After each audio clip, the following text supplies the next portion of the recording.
Hi, everybody. Welcome to the latest edition of the Endeavour Exchange. And this is a really special edition, really special episode because I'm really pleased to have one of our newest advisors to join Endeavour Wealth Management here, Dennis Rubeniuk. And Dennis brings a wealth of experience, a wealth of knowledge in financial planning and retirement planning to Endeavour, which he's been a great addition already, and even just the first few months here. And so I'm really excited to have him here. And really, I wanted to just introduce him to anybody who doesn't already know him. So that's why we wanted to have him on the live stream today. So Dennis, welcome, and thanks so much again for joining us today. And thanks so much for joining Endeavour. Yeah, happy to be with Endeavour and happy to be here. So that leads me to my first question for you, Dennis, and ultimately, like, the most important question is, why did you choose Endeavour? I know, as you and I were talking, there was many questions and I think many things that you considered, but yeah, why ultimately did you choose Endeavour? Yeah, it's a really good question. Like you say, it was a big decision, something that I'd been looking at for quite a while. We obviously had lots of different conversations. I had lots of questions for you.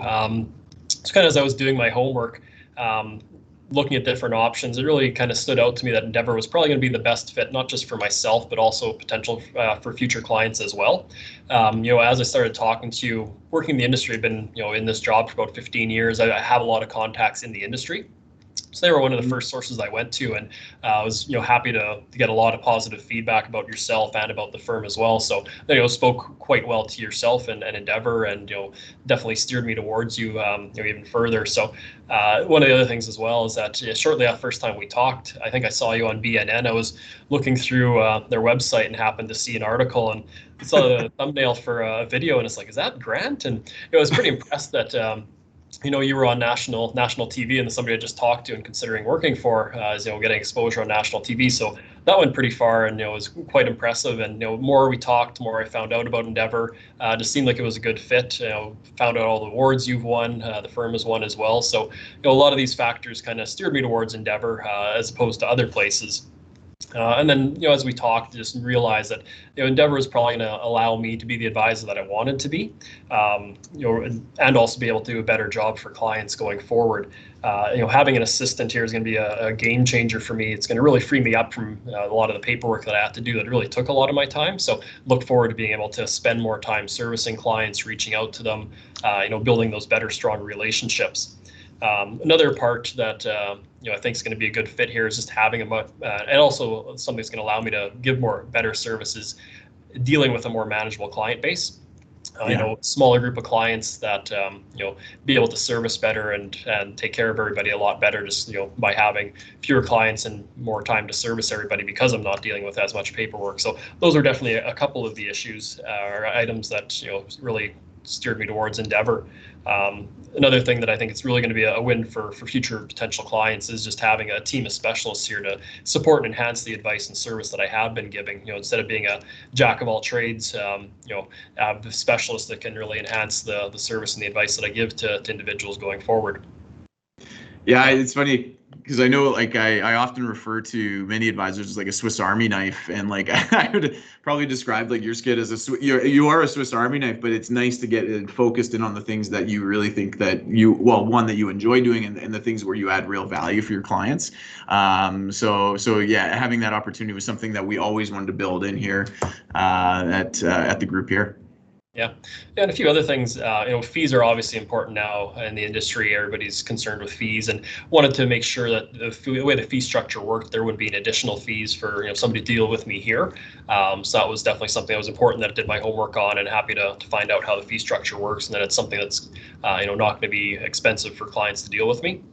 And then I think the other main factor as well is just being able to offer a wide range of investments from a wide range of providers was pretty important to me, to really be able to offer the best of the best that's out there, and not really be kind of limited to any type of narrow range of products to give clients, because I know they've come to expect that, and that's important to be competitive in the industry as well. So looking forward to being able to offer that as well, and proud to be able to offer that too. Yeah, definitely. I think it's especially as it relates to the fee conversation, which has been going on for years and will continue to go on for years, for sure, in the industry. I mean, there's one thing, you can't guarantee returns, but you can certainly guarantee a fee, and in particular, if it's a lower fee.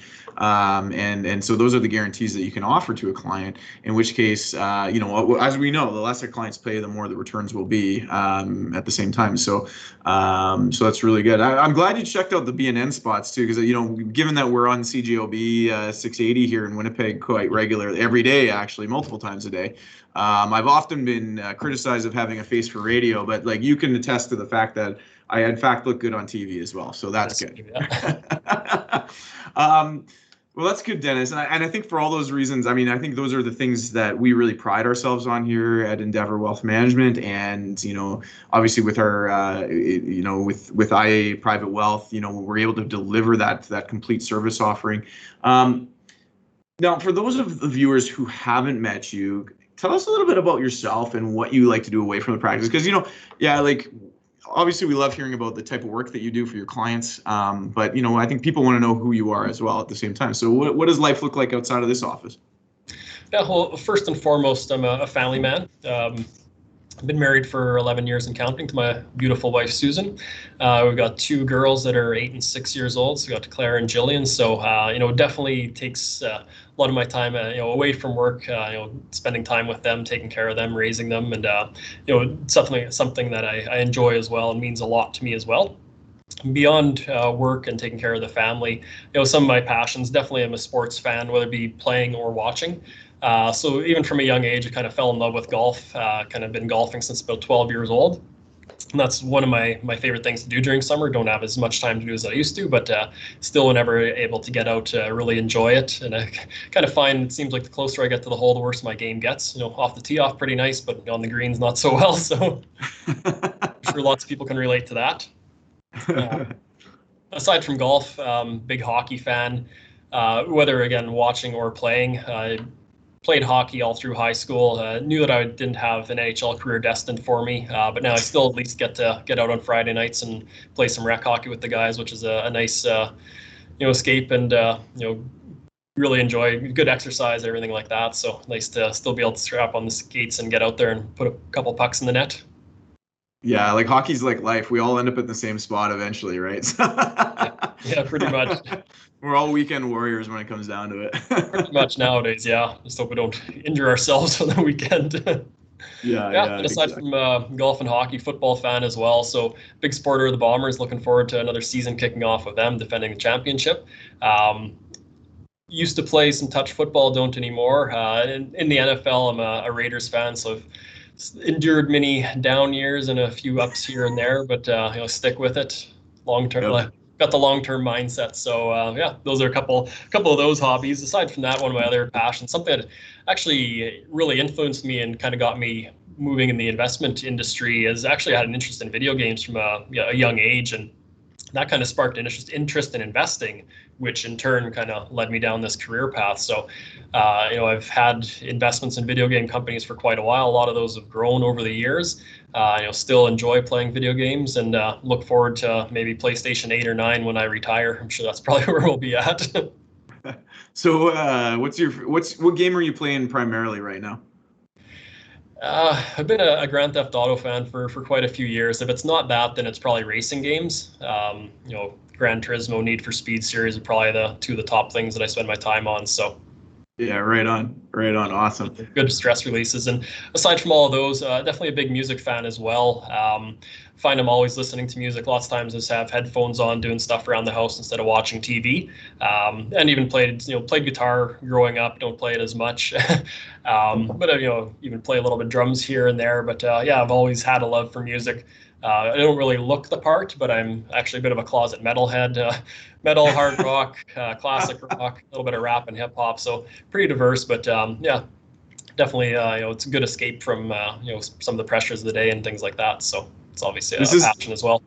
This is why we do these live stream questionnaires, so we find out all of these things. Like finding out you're a metalhead is the best thing I'm going to find out today, probably. That's great. No hair, no tattoos, no piercings, but still enjoy it. It's funny you mentioned video games, because I think that a lot of people probably wouldn't, like, if you looked at years past, like maybe even 5 years ago, a lot of people wouldn't bring up, who's a professional like yourself, wouldn't bring up that they'd be like a closet video gamer. But like gaming has become so mainstream now. Sure. And like you mentioned from an investment perspective, I mean, absolutely, like it's a huge investment. It has been a huge investment opportunity. I think continues to be going forward. And you see like esports, for example, it's huge. Like this stuff is bigger. Yeah. Video gaming is bigger than Hollywood now, which comes as a shock to most people, and it's growing at a much faster rate than Hollywood. Yep. So this is like this is the main form of entertainment in the world, basically. And yeah, I mean, I don't play as much. I'm going to convert you to being a Formula One racer with me. But yeah, like it's totally true. Like a lot of us like professionals now go home and then we'll relax by playing some video games in the basement, basically. So yeah, pretty much. That's um, I think it's going to be a growth opportunity going forward as well, because my kids are into Roblox now. yeah. Want to be gamers as well. So they don't want to be gamers; they're becoming gamers. So it's the next generation is picking it up. I think that's really neat because it's like not only are they gaming, but they're learning how to like build games and like what goes into that. And like we're investors in Roblox for quite a few of our clients. And yeah, I think the platforms like that are incredibly interesting. And I love the creativity that it like allows kids to take advantage of. And so, just getting back to the fact that you're a family man, self-proclaimed family man. I believe it. It's one of the reasons why when we look at bringing new people in, like values a fit is a huge part of that. And being a family man, being somebody like yourself, that's what we're looking for. So I have to say, like, you've been a great fit right around, and we're excited to have you here. So now getting back to your financial planning career. So given that your focus is you're a CFP, your focus has been in financial planning, what do you think is the biggest area of need for people that you first meet? That's a good question. There's lots of different needs that people have, but I think probably the biggest one, just for the average person, is really finding someone that's knowledgeable and that they can trust, can help them make the best decisions for themselves. A lot of people, as they work, they've got their own careers, they're kind of experts in those areas. But when it kind of gets to investing or planning for retirement, they don't really know where to start. So someone like us that have done it for many years, hundreds of different families, we can take a pretty quick look at the different things they have, talk to them, and get an idea, if they're on track, what they need to do, what retirement can look like, and also just really how to put all the pieces of the puzzle together. Because so many people have their own investments. They may have a pension plan, CPP and OAS come into that. And it's a pretty big thing to start to piece together if you have to do the research and figure it out on yourself. Whereas somebody can deal with someone like us that have that experience, and just right off the bat, we can start getting ideas, what might be a good fit for them. So, and also, again, not just somebody that has the knowledge, but again, that's a good fit for them personality wise that they can trust. So I think there's definitely a need for that. For a lot of people, and even there's a lot of trend towards kind of doing it yourself. And a lot of people can run just a simple basic retirement calculator at home, but you put in one or two variables incorrectly and it can make a pretty big impact, their overall picture. And you don't really want to be taking too many chances with planning out your own retirement, I don't think. So it's probably makes sense for somebody to deal with, a person like us. Do you know that most people spend more time planning their vacations annually than they do their retirement? Yeah, sure, I've read that, yeah. Yeah.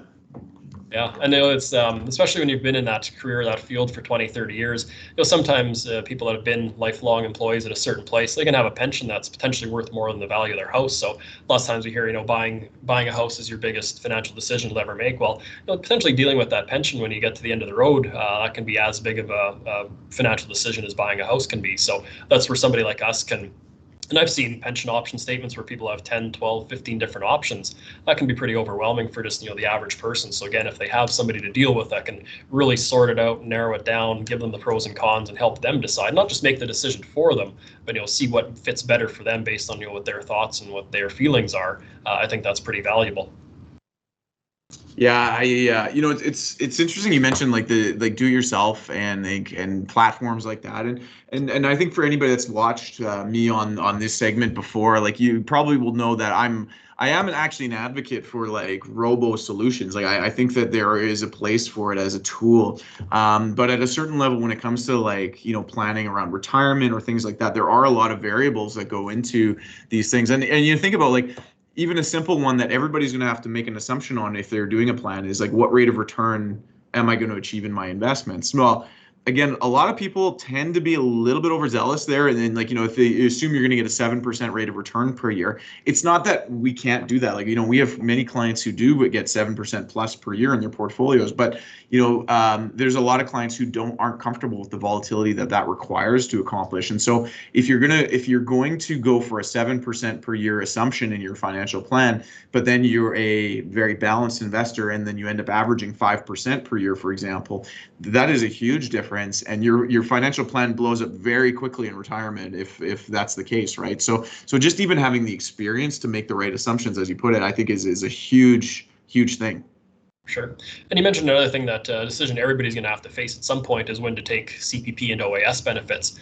That definitely plays into the whole retirement picture. It's a conversation I like having with people. Everybody's got different insights and thoughts on it. But I've put a few things together that really help illustrate the numbers behind it, as far as for making that decision, and not just that decision on itself, but really how does that integrate with the other pensions you have, or if you have a pension, other investments, and how to maximize the benefits that you're getting from the government, also minimizing the taxes you're paying to CRA as you take out the retirement, the RSPs and so forth. So there's definitely, it's a big benefit for somebody to deal with.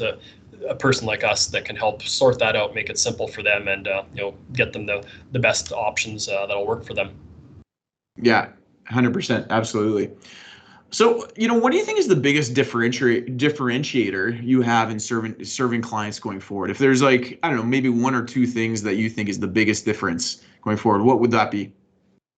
I think kind of going back again to having more time again, just by having a full-time assistant, which is something that it's going to be new to me, and I'm enjoying getting used to it as well, just to really free me up from a lot of the admin side of it. It's going to be a difference maker, because it's really going to let me kind of, again, do the job the way I wanted and wished I'd be able to, by having more time to spend with people, and whether that be annual reviews, just doing planning, so forth, just getting to know them a lot better. I think, and just being able to react quicker as well. It really increase that service expectation and better deliver on that. I think that's going to be a big differentiator. Like you said, returns are what they're going to be. We can't really control that to an extent, but I think the service level that we provide and the level of advice that we give, if we can really elevate that, I think having somebody to take a lot of that work off my plate is really going to allow me to do that in a much better fashion. And I think the other part too is just, again, dealing with a bit more of a manageable client base is going to be let me kind of be a better advisor and do a better job in this. If I can actually manage the amount of clients that I'm dealing with and kind of keep up with things as they're coming in, instead of trying to potentially falling behind. So by dealing with a more manageable base and having a lot more help on the admin side, I think it's going to let me do a much better job or do the job that I wished I'd been able to do. Yeah, and I completely agree with you. When we look around at other firms around the industry, we're seeing a trend that a lot of firms are requiring their planners and investment advisors and financial advisors to manage a lot more clients. We're talking like thousands of clients in some cases, and then just becomes like you cannot have, as an individual advisor, planner, investment advisor on your own, without admin support, you cannot have a unique experience offering for your clients.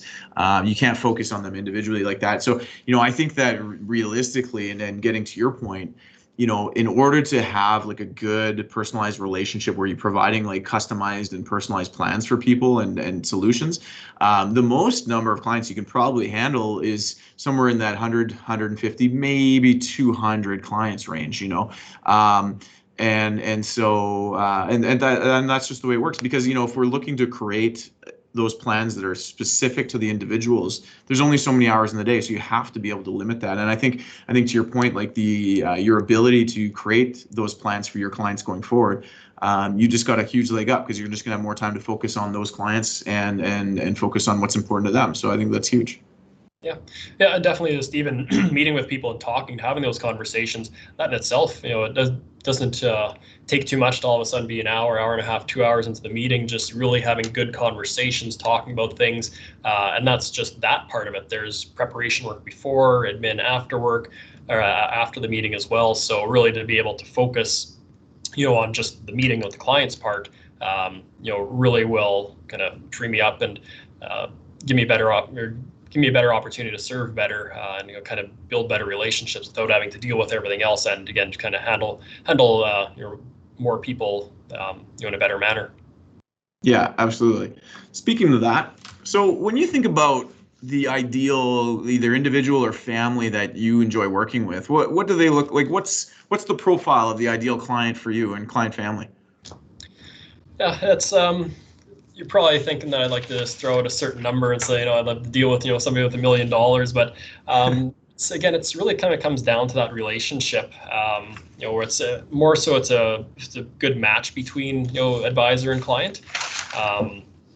So I think it's the people that I've liked dealing with the most are the people where we have stuff in common, or even if it's just people that we have fun together. The meeting isn't strictly just about business. We're joking around a little bit, having fun, things in common. Just given kind of life stage I'm at, probably people that I have lots in common with is people with young families. Because I can relate to them. We've got kids. We're in the same basket there. So, but at the flip side as well, I've had great conversations and built really good relationships with, people that are close to retirement or in retirement, kind of regardless of age. Having originally come from a small town as well, I found I've connected with a lot of people that, have some connection to a small town. So we kind of joke that Winnipeg's just one big small town, but Manitoba itself, it's funny how, I'll mention I'm from a small town and somebody knows somebody from there and kind of builds rapport that way. So that's really anybody that kind of enjoy dealing with, that we have fun together, kind of regardless of account size, would be kind of ideal client. But definitely enjoy working with people that at least have some moderate risk tolerance, that are looking for growth in their investments over the long term, and that they're also interested in asking questions, that are engaged in the process as well, is important as well to me. Yeah, and again, once again, when we look at what the DNA of an Endeavorite is, as I call it, if the first thing that somebody is looking for is like, well, I'm only going to deal with like people with tons and tons of money and blah blah, and they completely bypass like what kind of people that they want, the actual people they want to work with. That's not really what we're looking for here at Endeavour Wealth either. And so, you kind of checked all the boxes with those questions and those answers, I should say.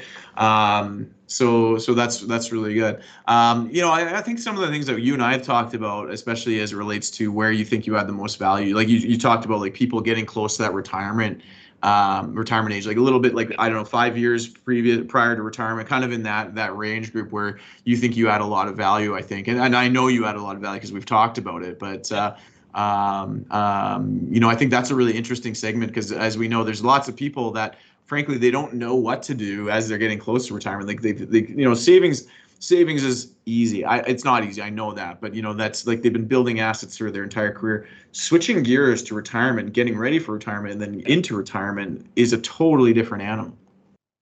For sure, yeah. And like you say, where I'm able to add more value is people that are a bit further out from retirement that haven't really made some of those firm decisions yet. It really lets us see, okay, where are you at? Do you need to make changes to things? And also really to kind of develop those strategies that can be implemented to help them, minimize taxes. They're taking money out of their RSPs and RIFs, or to maximize how much they're getting from CPP and OAS. If somebody comes, they've already started some of that process. There's limited things that we're able to do as far as strategies, but if somebody does start working with me at least a few years out before retirement, we can see if they're on track, see if we need to make changes, and also really start laying the groundwork to kind of put their, not just plan for it, but to put the pieces into motion. So whether it be somebody that's a few years out from retirement, can definitely add a lot of value there. I also enjoy dealing with younger people as well. I had the opportunity a year or two ago to speak to a grade 12 class just about money in general, not even so much about investing, and I really enjoyed that. I was kind of nervous, being in front of a group of grade 12s, but they weren't judgmental. They were pretty easy on me, and it was nice. They were really engaged. They found it very beneficial to not just again learn about investing, but just good money tips and money practices. So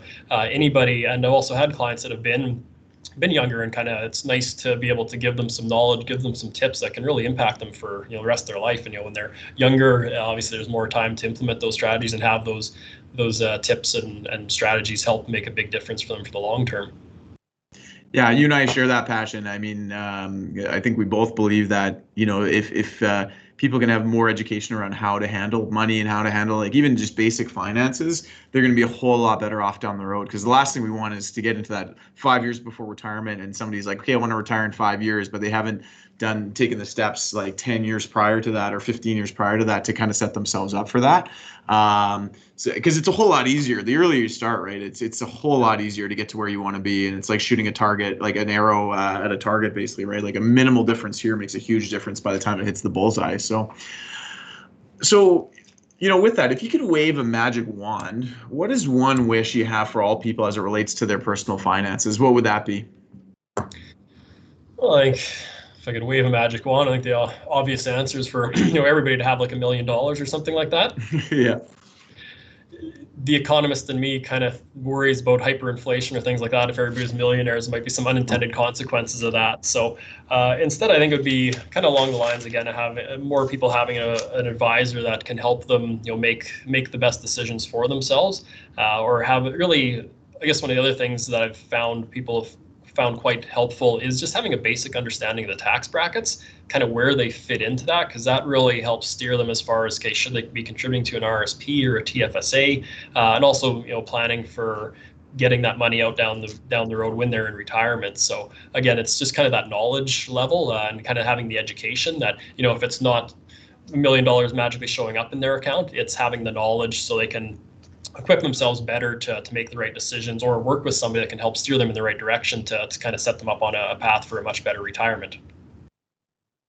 Yeah, I love that, and I think you hit it dead on, and it kind of dovetails back into what we were talking about education too, and just helping people to be able to make informed decisions around their money and their finances, and often cases, having a financial planner or an investment advisor at their disposal, even if it's just a quick phone call. I know like nobody here has any problem with that. In fact, we welcome that every single day, for questions and working with our clients. And so I think that speaks wonders about the kind of financial planner, kind of investment advisor that you are. So I think that's really great. I guess on a final note, Dennis, is there anything else you'd like the viewers and everybody else to know about you before we close things off? Well, I think we've covered a lot of it, my interests, somewhat my background. I guess kind of one thing I had mentioned is just being from a small town area, grew up around Russell. So shout out to people around there in that area. Name drop guys like John Montgomery, stuff like that. He actually randomly showed up at one of our Friday night hockey games one time, just as in-laws in the city, and he was coming to visit and came out to play hockey with us. So, that kind of stuff as far as the background just, again, helps people know me better and feel comfortable with me. I think that's probably some of the main points. So Russell Manitoba, like John Montgomery, of course, which I have no idea still how a guy from Russell, Manitoba gets into skeleton and flying down like a hill face first, basically. And then Theo Fleury has ties to Russell, Manitoba too, right? Yeah. Yeah. The other kind of famous before John was, and even I listened to Power 97 and listened to Jay Richardson on the afternoon drives, and he's got ties to Russell as well. So it's funny hearing him kind of relate some old Russell stories, or going to buy CDs at the pharmacy, things like that, or just people that we both know. So there's all these little connections that these small town people have with each other. Russell, well, it's funny because I was just talking this morning on CJOB about Winnipeg making the Time Magazine's top 100 places, most exciting places to visit. But little do we know that Russell, Manitoba should be on that list as well, obviously, given like all the celeb factor. You got Olympians, NHL players, radio stars, and Dennis Rubeniuk at Endeavour Wealth Management here. So like, those are all the same to me, all good.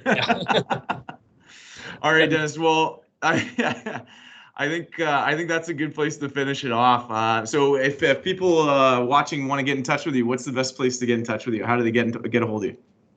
You can just give me a simple phone call, 204-318-2663, or you can basically just Google me. You'll find me on the Endeavour site, on LinkedIn, Facebook, send me a message. However you want to get a hold of me, be happy to help.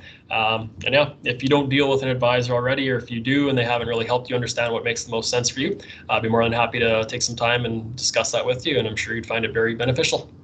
And I'll plug your weekly newsletter that goes out as well, because you've got a weekly newsletter that you're producing content for and articles for every week. So feel free for people to sign up for that, and I believe they can find that information on our website and just sign up. So www.endeavourwealth.ca, and you can find Dennis there, and you can sign up for his newsletter, and of course reach out to Dennis anytime as well.